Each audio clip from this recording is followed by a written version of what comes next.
the person who says they can and the person who says they can't are both telling the truth.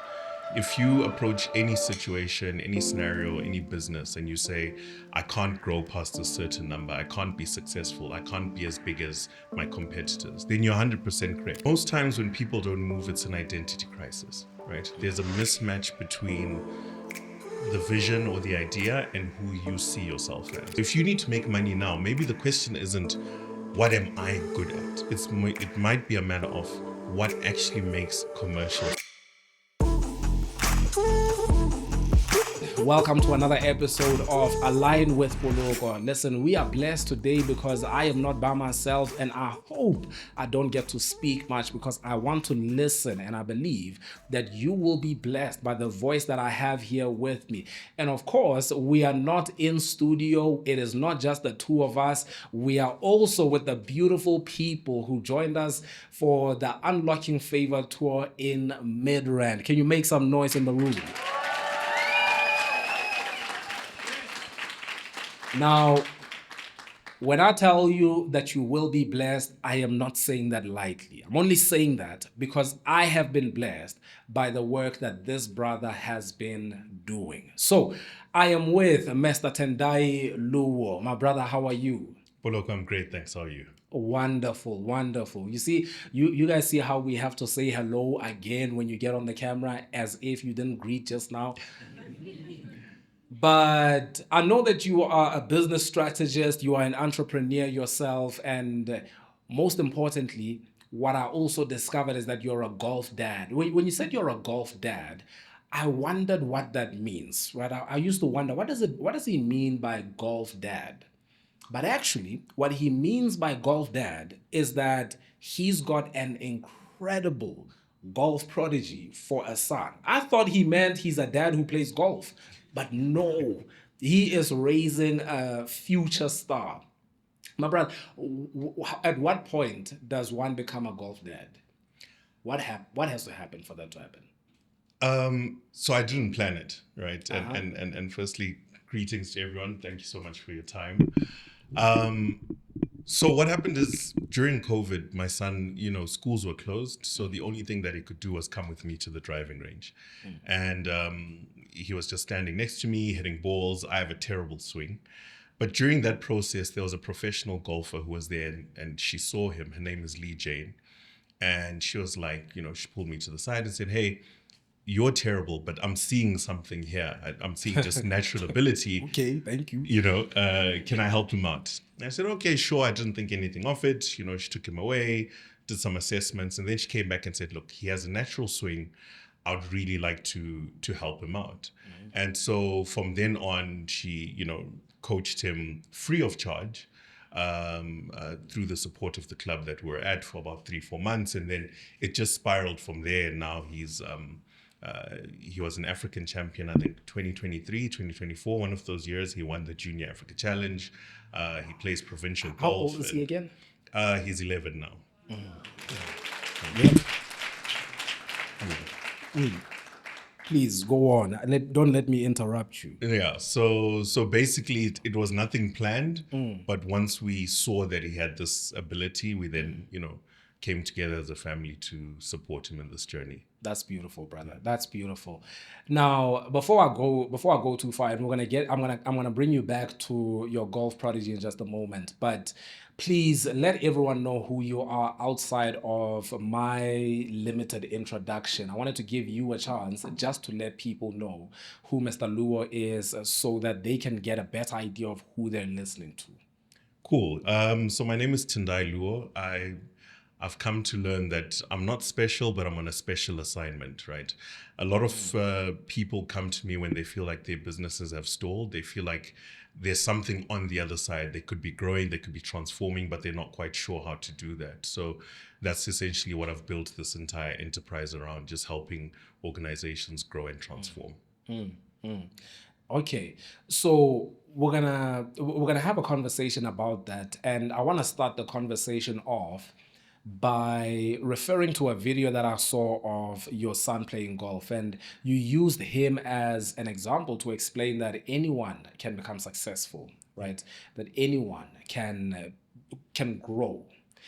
And when I watched that video, as surely as I expected, I saw a comment that said, what you're forgetting to mention is that the resources, some people don't have resources, something to that effect. And every single time that anyone says something about becoming successful, accomplishing something, there will always be someone who is sitting on the other side. And you don't want to be too harsh on them, because it is the circumstances that they grew up in and the mindset that was instilled in them that caused them to think in such terms, to think in such a limited context, saying, I cannot do this because I do not have that. So someone is looking at that and they're saying, well, don't forget resources, don't forget, money for practice, don't forget this, don't forget that, when you talk about someone becoming successful, and missing the whole entire principle. So what I want you to do is I want you to give a response to that kind of comment, because someone is looking at your son, or someone is looking at anyone else who has accomplished anything, and they're saying, you can't tell me anything because you had this and your father had this, gave you that, but while missing the entire principle. So I want you to give a response to that type of comment and that kind of mindset. So my answer would be simple. I think the person who says they can and the person who says they can't are both telling the truth. If you approach any situation, any scenario, any business, and you say, I can't grow past a certain number, I can't be successful, I can't be as big as my competitors, then you're 100% correct, because that is what you've laid down, that is what you've committed to, and that's what your entire mind and body is going to work towards making come true. Inversely, if you sit and say, okay, cool, I can be a social media content creator with 4 million followers, I can be a successful entrepreneur, the whole world starts to conspire to make that come true. Because one thing you learn when you're raising a elite athlete is that your body doesn't know that. So anyone here raising an elite athlete? Is there anyone in the room raising an elite athlete, or am I the only one who can't relate? What? Yeah. So Yeah, sorry, man. Yeah. So what essentially happens is your body and your mind can't differentiate between reality. They can't tell the difference between fact or fiction, right? I saw a video where you created an AI avatar of you playing soccer, and I assume you're a sportsman yourself. Right? Yeah. You would know. Elite. But you played soccer, right?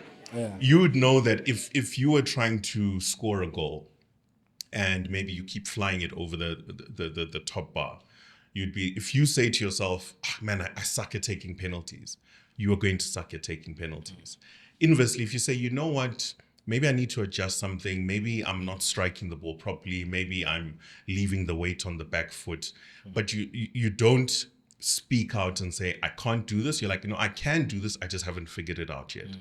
So my response to someone who says to me, oh, my son only got there because of resources or whatever. Firstly, you don't know our story. But more importantly, all that person is doing is re-emphasizing the fact to the negative.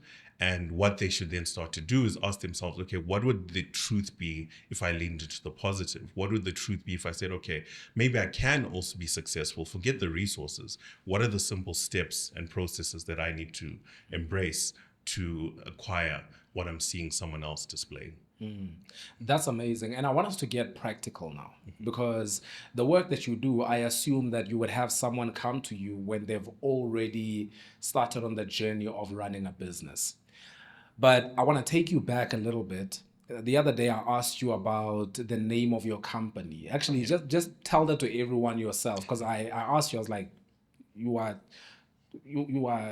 from Zim. What are these names here? Like, this name sounds like an English firm. Yeah.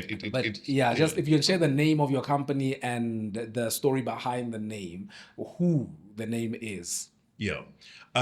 So our company is called David and Langton, right? And basically the whole backstory behind it is back in the 60s, my grandfather used to be what's called a shunter. So a shunter is someone who connects train carriages together. It's a very entry-level type of job. But he took some of his earnings from that, and he went and, apprenticed sort of for someone who owned a butchery.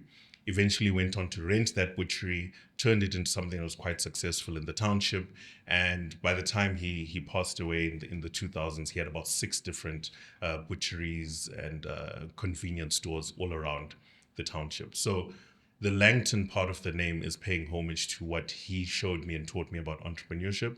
And inversely, my dad's name is David, so he was also an entrepreneur. And he also showed me certain things. So it's basically paying homage to those people. Why also those specific names? You'll also know that if you grew up during colonial times, you couldn't have an African name. So you might be Poloko, but in the workspace, your name was Paul, you know? So it was also leaning into almost a cheeky jab to that history behind them, where my grandfather couldn't use his actual name, which was Farikai, right? He had to use his white name. Same thing with my dad. So there's a whole convoluted history behind the business name. That's amazing. So that's why I said I want to take you back, right? I want to take you back because you are starting a business from the position of someone who has had somewhat of a business mindset passed down to them. Yeah. Right. I don't have to know what was given to you. What matters most to me is the mindset that was passed on to you.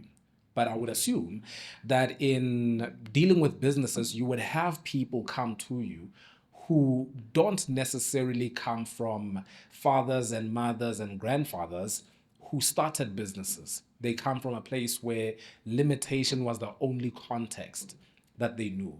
Yeah. So I want us to speak to someone who is in the room right now or watching us online who is starting where your grandfather was, right? So what I want you to do is not be Tendai who is the way he is now, but rather take us back to how does someone like your grandfather get to where your grandfather got to? How does someone like him do that for himself? And this will take us in the direction of the power of resourcefulness, which I've mentioned a few times.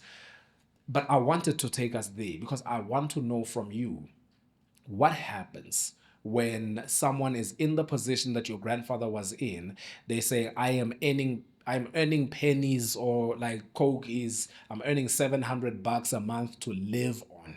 So what do you mean I should start a business? I don't have funding. I don't have this. I don't have that. How do you get that person started on the journey? I think this is a great question. I think there's 2 frameworks that I'm going to share, right? The first is the mindset set of things, and then the next is the practical steps. So from a mindset perspective, I think there's 2 basic things that you need, right? You need relationships and audacity. That's it. Why do I say that? If you look at anyone else who's doing well, what they typically do is, from a relationship perspective, they either are really good at getting people around them. So they're like, oh, I want to work with Poloko, or I want to treat my employees a certain way. The human aspect of interacting and engaging with people is something that they've worked on and mastered. And then the second thing is audacity, right? My grandfather wasn't the only shunter in the business. In the company that he was working for, the National Railways. And yet he had the audacity to believe that I am capable and worthy of more. So when you combine those 2 things, already you're heading in the right direction. Now, from a practical perspective, I think there's a very simple framework that I've tried to work on and crystallize. And it's basically what I call the David way. We all know about the story of David and Goliath. We all understand that he was a shepherd boy. We all understand that he was the archetype of, you're not really coming from much, right? And yet there's very simple things you can do if you use his name, right? So David is D for diagnose the situation. Have a very honest conversation with yourself to say, okay, if I'm saying I want to be in business, am I doing it because I want to own my own time? You might be wrong, because anyone who's run a business knows that you actually don't. You probably spend more time running a business than you would if you're employed. So have some very honest conversations why you want to be an entrepreneur. Is it a money thing? If it's a money thing, the reality is sometimes the business won't even be able to pay you for years. You spoke to Gift earlier, and he was sharing how it took 4 or 5 years for his things to come right. But once you've diagnosed, you then go to analyze. So analyze is basically adding the actual numbers behind it. How much does this company need to make? How much do I need? What does the data show? Sometimes people start businesses in areas that they shouldn't be trying to do the business, right? There's a fun story about someone who tried to open a sushi restaurant kokasi, right? It's not that you can't do sushi kokasi, but how many people kokasi want sushi? So be honest about what does the data actually say. Then V is for vision, right? Do you have a very clear vision of what you want this thing to be? Is it a global business? Is it a regional business? Is it, trying to speak to the mass market? Are you trying to speak to the affluent? Have a very clear vision, because that then guides you, right?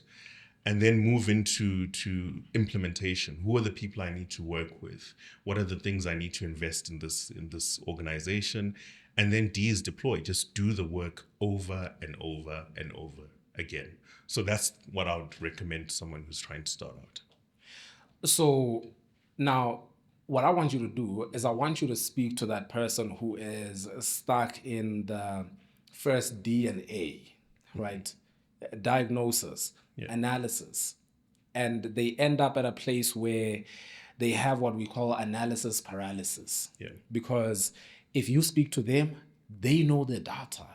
They know the numbers. You cannot tell them anything about the numbers. But they're not moving. They're not moving. So if I'm sitting here with you and I say to you, I would like to start this egg business, but this is where I am right now. I've read the numbers. I checked this. I checked that. It would take this many layers for me to break even if I do that, and then it would take this for me to get land. And I'm giving you all of this information. I am giving you all of the numbers behind it, the research behind it. But you look at me and you say, "But why haven't you moved?" How do you get that person moving?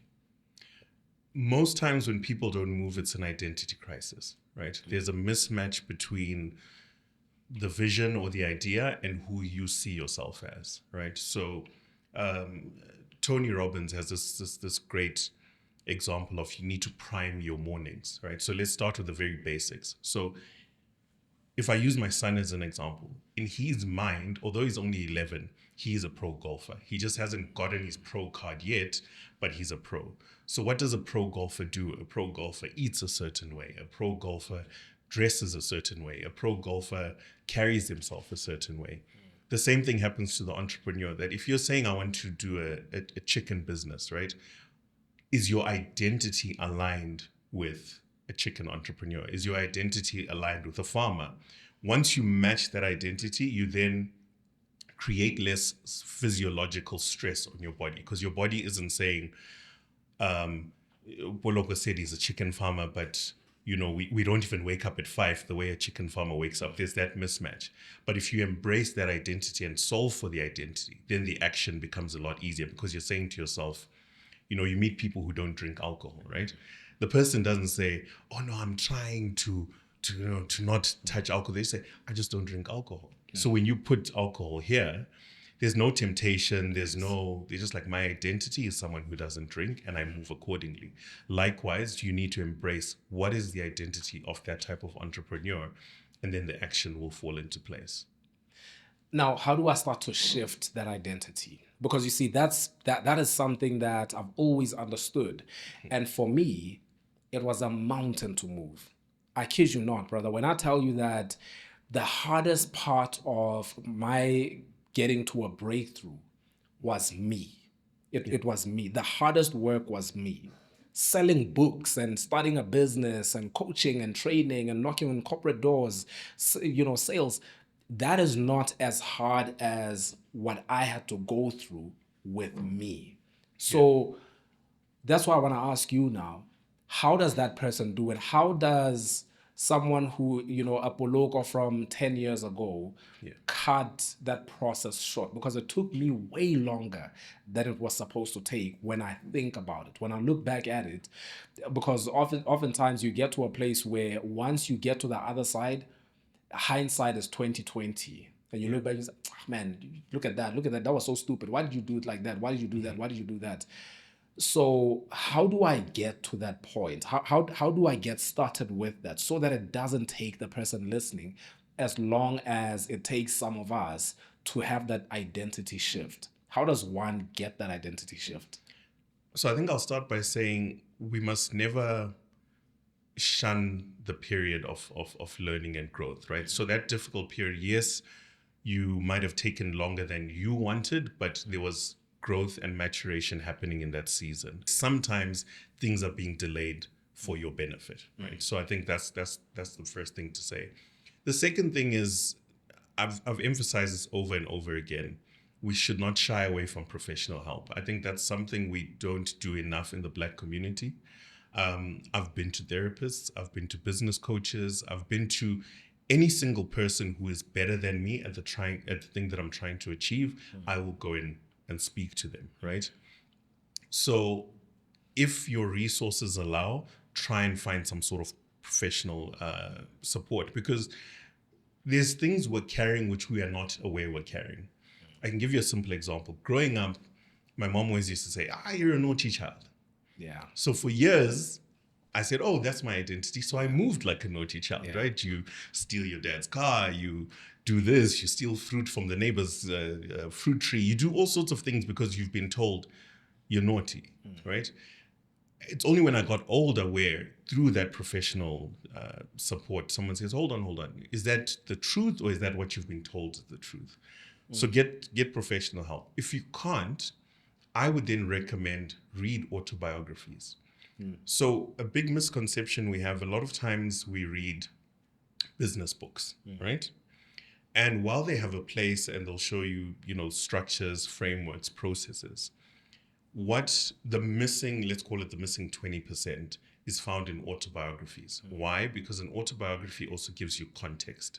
So it tells you that, oh, okay, cool, you must believe in yourself, but this person believed in themselves because they were going through this, or this is how they found that. So my recommendation is simply, firstly, be patient with yourself. Maybe you're just in a season where you need to grow and evolve. Secondly, get professional help where you can. And lastly, when you don't have the resources, or even if you do, read more autobiographies. They're absolutely incredible. Amazing answer. Can we just clap for that? And that wasn't only for that. I wanted you to clap for everything else that he has said that was so good, right? Because this is incredible value. So now where I want to take this now is to that story that I shared earlier of Elijah and the widow who comes to him saying, listen, I'm in trouble. I am in financial trouble. Right. And instead of saying you are blessed, the Goliath in your life will fall, he says, listen, you need to go and get some empty jars and God will give you some oil to sell.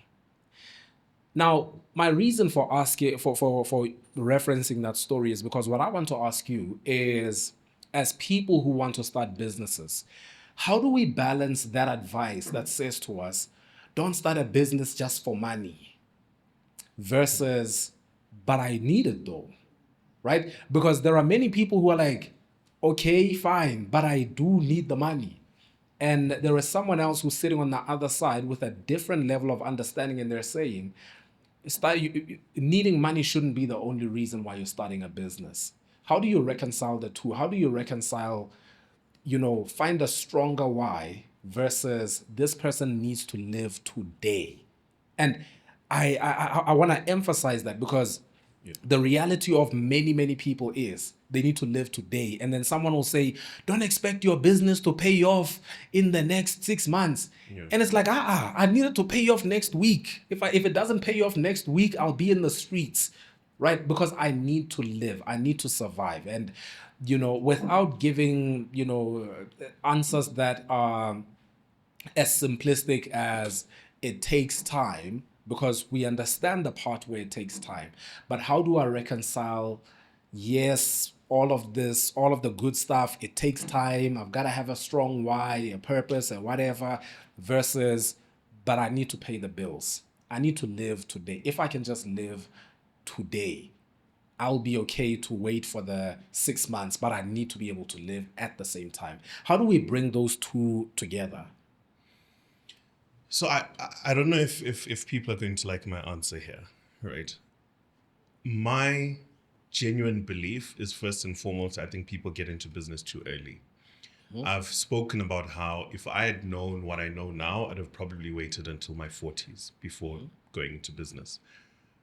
Why? Simply because if you just look at the law of averages, by the time you're in your late 30s, 40s, that's when your friends have also moved up, their executives, whatever. They can help you out. When you start a business in your 20s, there's very few people, if anyone, who can tangibly help you out, right? So you're already on the back foot versus someone trying to compete with, I'll just say with me, because my age mates can now say, hey man, why don't you come and apply for this? Why don't you try and do this work? So I think that's the first principle I try and emphasize, that I think we need to be careful when we're pushing entrepreneurship to be honest about what are the dynamics around being a business owner. What is the truth around entrepreneurship? Now, the thing is, in the African context, we have what's called a circumstantial entrepreneur. So this is a person who's saying, yeah, I hear you tonight. I'd love to wait until 40, but I've been retrenched. What do I do? So let's not dismiss those people. Those people exist. And there's probably more of them as more retrenchments happen and the economy shifts. So if you find yourself in a situation where you need money in the here and now, I think it still goes back to having that honest conversation of, okay, what actually makes sense on the ground? So you'll find someone who will say, I was a really good accountant, right? I was great at finance, or I was great at law. The thing with that is, if that person tries to start a business in what they were good at, it might take a lot longer. Why? Because there's other accountants who are more established. There's other lawyers who are more established. So you're putting yourself in a situation where you are relying on the entrepreneurial success to only be tied to your immediate skill set. Whereas if you look at some of these, there's this really amazing South African entrepreneur called Senzo Chabetse, right? And he has a different skill set, but what he did is he went into logistics, right? It might not tie directly into what he studied for, but he understood that there was a gap there. So if you need to make money now, maybe the question isn't, what am I good at? It might be a matter of what actually makes commercial sense. You need to divorce yourself from your personal identity and what the market is actually demanding. Musa Mselegu from Utando Nestemu, right? He speaks about one of the first things he did to make money was the food business at the taxi ranks. I'm pretty sure he can't cook, right? But he identified that there's something happening in that particular industry. Maybe I can service this gap. You need to start identifying what is the gap and can I service it, as opposed to what am I good at? Because sometimes what you're good at isn't what will make you money. That's really good. Okay.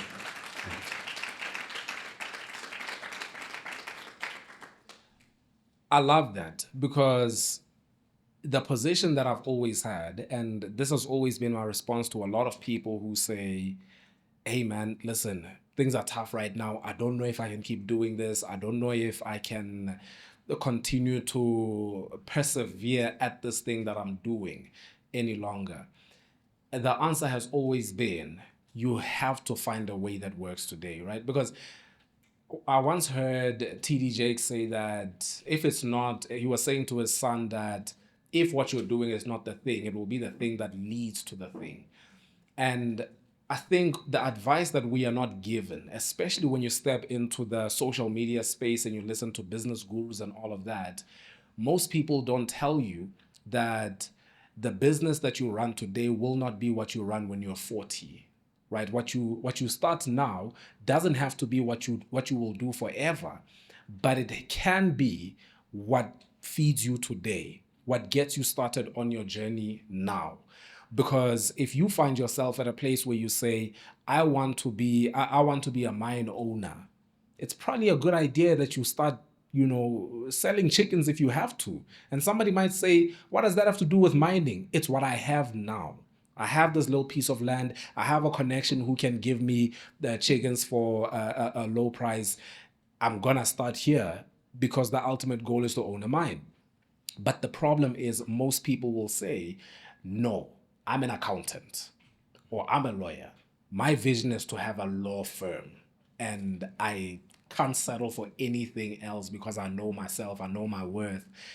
So I love that you said that, because it has always been my position to say, whatever it is that you do today could be the thing that leads to the next thing, but don't despise what it is that you have to do today in order to make it to tomorrow. Because sometimes you just won't make it to tomorrow because you're waiting for a yacht to pick you up and you're leaving the small little boat.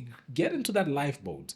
You get into the lifeboat, let the lifeboat get you to safety. One day you might get into a yacht, but if you reject the lifeboat because when you deserve the yacht and that's your standard, you might find yourself in trouble. So I absolutely love that. Now, in the effort to make it a little more practical, or rather even more practical, what I want to speak to is, I want to speak to that person who says, okay, fine, I hear you. Now I'm going to do that. I've identified a need, I've seen a gap, and I have some bills to take care of.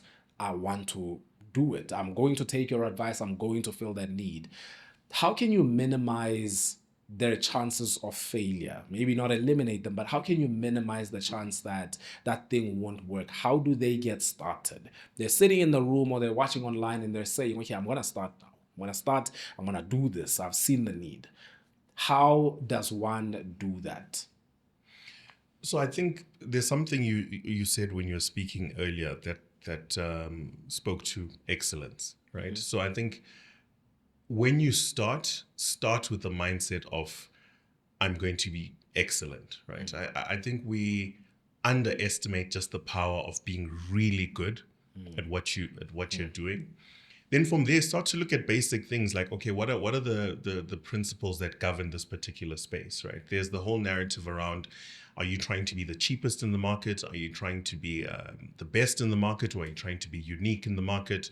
You know, there's all these different steps that someone needs to investigate and determine, where do I fit. So let's just use very practical examples. Let's say someone says, I want to own a food truck. Let's just start there. The next step becomes understanding, okay, firstly, does this product make sense? So I want to own a food truck. Are there enough food trucks? Is there demand for food trucks? Fine, they said yes. The next thing becomes, okay, cool. What is my unique positioning around this food truck, particularly if you're in a saturated market? So do I have a unique perspective? Am I that food truck at the taxi rank that delivers food faster? So you don't have to wait 15 minutes for a quota. I've found a process where I can make sure you get your quota in 3 minutes. That's the McDonald's model, right? You get your food faster than anywhere else. Or maybe my food is going to taste better than any other quota, you know, in the industry, right? Or I'm just going to have the most affordable quota that you can get when you're passing through the taxi rank. So understand how you're going to differentiate yourself from the market. But then also don't waste time, execute. Just get out and do the work, because, you know, I've been doing social media videos not for long. It's probably a year now. The number one lesson you learn from the biggest social media creator, which is Mr. Beast, is that you need to put out 100 videos as quickly as possible, because that's what's going to give you the data and the insights.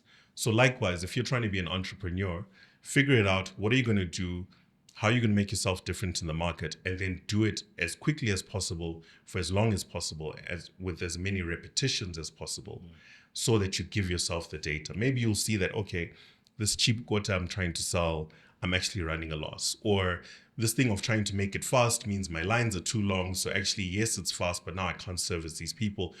You only get those type of insights once you're actually on the ground. So try and move as quickly as possible just to start, because that's what will tell you what to do next.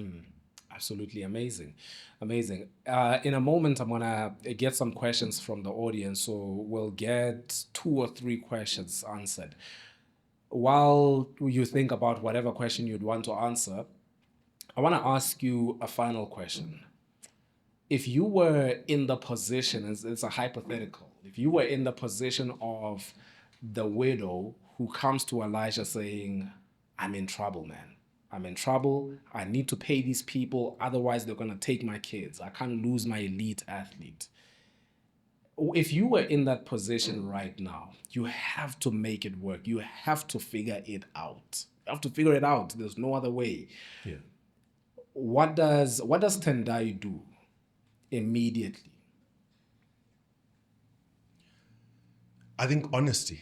I think it goes back to honesty, right? Honesty and humility. So, to give you a very truthful story, right? There was a certain time where business wasn't working out for me, and the solution at that time was to go back to work. It was to say, okay, I actually haven't figured this thing out and I still have responsibilities.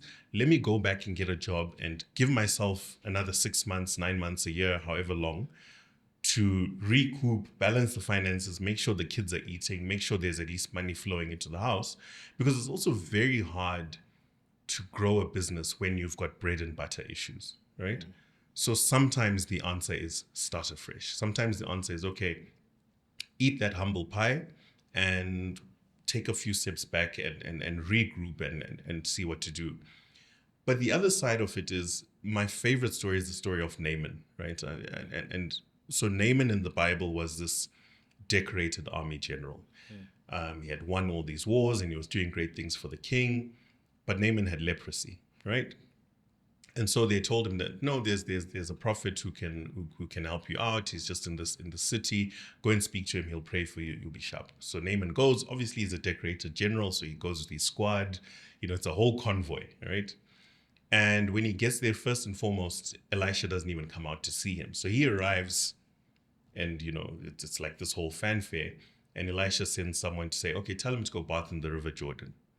Firstly, the River Jordan wasn't even like the prettiest river there, right? It's like telling someone, no, go and bath in Hearties. We all know, what Hearties looks like at the moment. But he's like, okay. And he was a bit annoyed and offended. I came with all these things. But eventually, someone in his entourage convinces him and says, no, just go and do it. So he goes and baths in this river and he's cured. Now, here's the thing with that story. It speaks to how a lot of times when we're facing challenges, we seek out fancy solutions, right? So Naaman thought that, Elijah was going to come and wave and, raise his hands up to the heavens and there'll be this whole fanfare in order for him to get healed. But the solution was just go and bath in this river. So likewise, sometimes with us as entrepreneurs, when we're starting out, don't look for this fancy solution. Don't look for this most elaborate answer. There was someone who was speaking to you earlier and they were talking about how, they've been praying and they're not getting answers. I strongly believe in the power of stillness, right? Just pausing. Sometimes don't speak. Sometimes don't be out there just praying. Just sit and be still and listen and hear what he's trying to tell you. The reason why you're told to be still is because when two people are speaking, no one hears each other, right? So,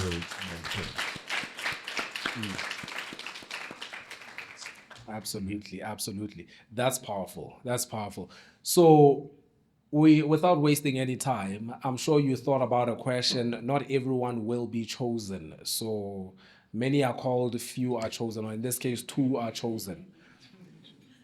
Let's take 2 questions or 3 questions. We'll see how long you take to ask your question and how long he takes to answer it. Andrew, he's this side.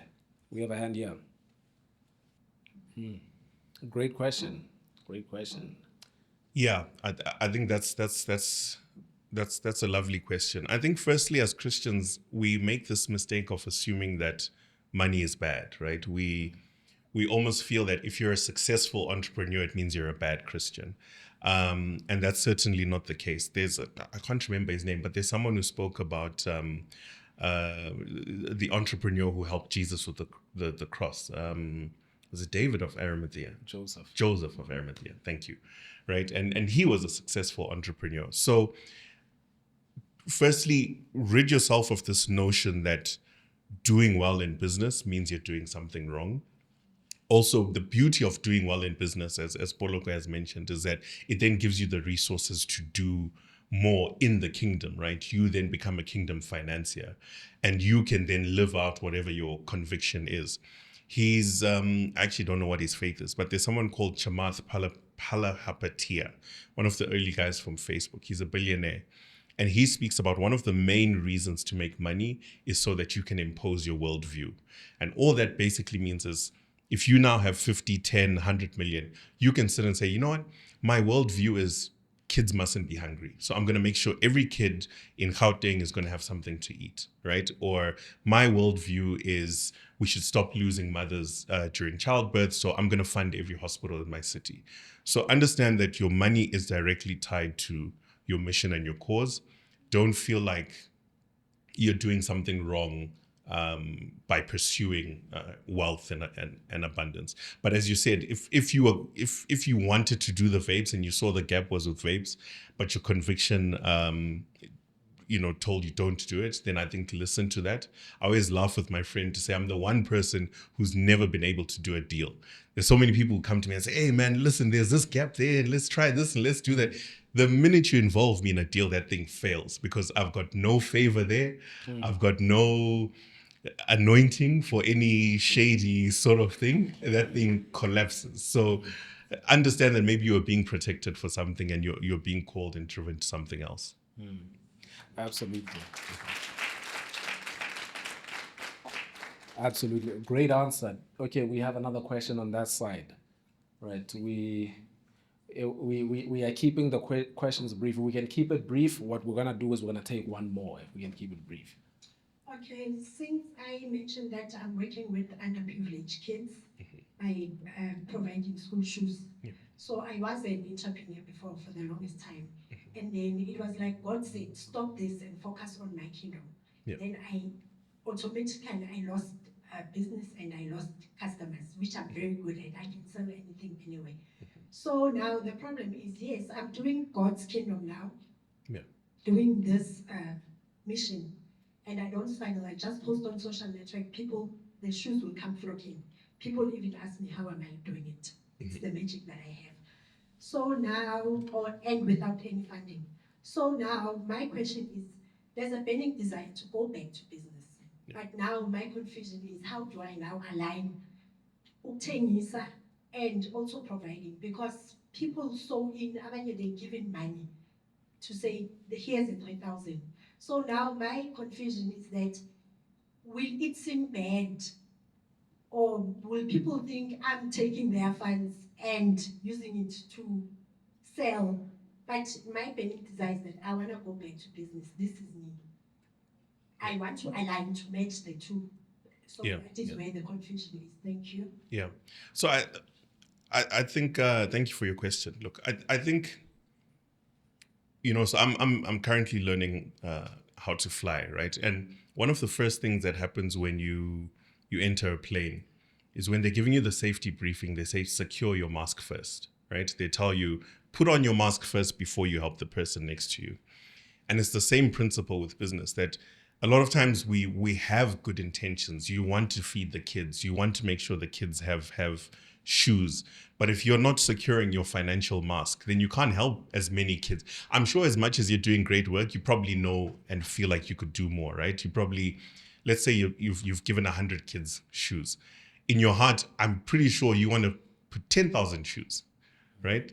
But you can't do that with the money. So don't feel bad if there's an opportunity to get back into entrepreneurship and it's there, if it's there for a reason, right? But I also think it goes back to that matter of being still, that also takes some time to actually just sit and say, God, okay, what are you telling me to do? Because again, a lot of times we pray, and we're then speaking to him, and then we turn our backs and say, okay, cool, now let me do this thing. You'll meet your answer to this prayer. You'll meet me somewhere.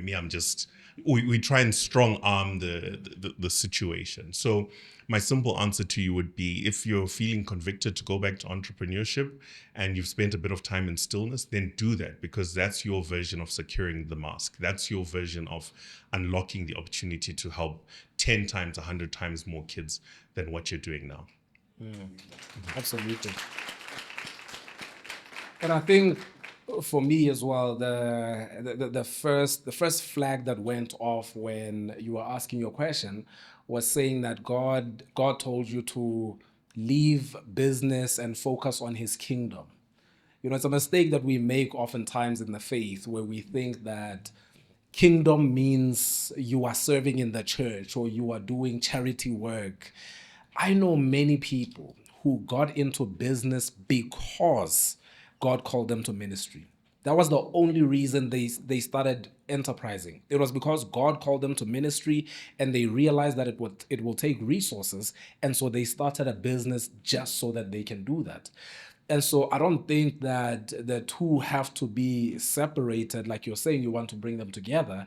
And that is a good place to be because you realize that actually the ideas that I have around starting a business, it all has to do with the fact that we are currently depending on other people for resources. And I've always said this about any time that I come across pastors, ministers who insist that there is something evil about not being in the church serving. Most of the people who are sitting in that congregation who are funding the building and who are funding the mission are people who don't have time to sit inside the church walls day in and day out having a prayer meeting and a women's thing and a hospital thing and a this and that and then this and that. It's people who are out in the marketplace conquering that space, occupying in that space. So with where you are right now, I wouldn't say that there is any kind of departing from the call to help people just because you're going back to business. The two are not to be separated. You feel the strong urge to get into business because you have been called to help people. And I always have a problem with anyone who thinks that they are called to help people, but it has to be at someone else's expense. I'm called to help people, but you need to give me the money. I'm not called for the business stuff, so you need to give me the money. That's not how it works. That's really not how it works. We need to get practical about this. The work needs resources, right? So thank you for that question. And if you do feel the conviction to go back to business, we wish you well, and we know that there will be many more kids who are impacted, and the work of the kingdom continues to expand in that way. Right? Can we do one more question, a quick one? If anybody, okay, here we go, ma'am. The mic is coming to you. Thank you for the opportunity. So, with the current state of the economy, we're hearing a lot of maybe we should start businesses and as side hustles.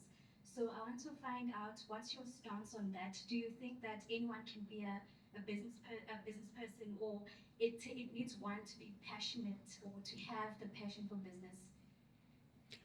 Um, I don't think anyone can become an entrepreneur, and I don't think everyone should become entrepreneurs. I think entrepreneurship in its truest form is a very difficult endeavor. Ask anyone who's run a business, they'll tell you it's sleepless nights, it's people management, it's financial stress. It's a big thing to carry on your shoulders, right?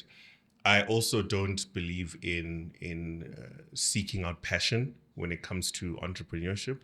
I think you must be driven by discipline, not by passion. I'm probably passionate 2 days a week, if that. Sometimes there's no passion for 2 weeks straight. But because I try and move from a place of discipline, that's what then carries me through. But to your point about the economy, I think there's a lot of messaging that seems to try and paint entrepreneurship as get rich quick or easy, or, it's simple, it's not easy, right? The steps to run a good business are simple, but they are not easy. I do think if you find yourself in a situation where you're a bit constrained, try and see where you can leverage your skills as opposed to making it a full-on business, right? So you find people who they will then say, okay, cool. In my extra time, I'm working online for a company that needs what are they called, like call center agents, right? So I do support for American businesses. In fact, my younger cousin does that. She works for a company that does remote receptions for dentists, just argument's sake. So I think if you're not yet convicted to be an entrepreneur, there is a middle ground where you're essentially a freelancer, or you're trading your skills and what you know quite well. And I think that is probably a slightly easier or a lower friction option, particularly for the younger people, to supplement their income. But then again, I think we also don't talk enough about how hard are you working in the workplace in itself? Are you a valuable person at work? It breaks my heart sometimes when I see people in some of these organizations, and I'm like, look, you're already quite privileged to have this job. If you put in a little bit more work, a little bit more effort, a little bit more intentionality, who knows what it could open. There's so many people who are employed who will tell you, I was poached from that company because this boss saw how well I welcome people at the reception. As an entrepreneur myself, that's the main thing I scan for. The receptionist here at the hotel, I was like, oh, she's very friendly. I wonder what she could do if she worked for my business. Maybe she would improve this or that. So never underestimate the power of just being a brilliant person where you are now, and what doors that can open for you later. Absolutely.